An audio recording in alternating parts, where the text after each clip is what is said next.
तपाईँ सरकार चलाउन सक्नुहुन्न बालेन सरकार। तपाईले आज एउटा मन्त्रीलाई राजीनामा दिन लगाउनुहुन्छ, भोलि अर्को मन्त्रीलाई राजीनामा दिन लगाउनुहुन्छ, पर्सि अर्को मन्त्रीलाई राजीनामा दिन लगाउनुहुन्छ।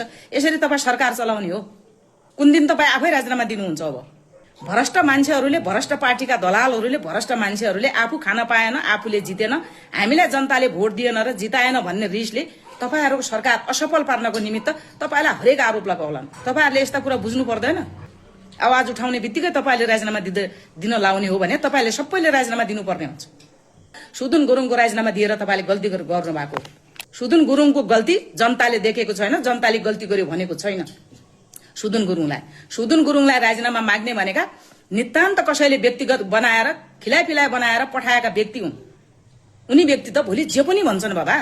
कसै 2-4 जना भुरे भारे गासे मासे र देश लुड्न नपाएकाहरूले आवाज उठाउँदैमा तपाईले राजीनामा दिने हो भने तपाई सरकार चलाउन सक्नुहुन्न बालेन सरकार।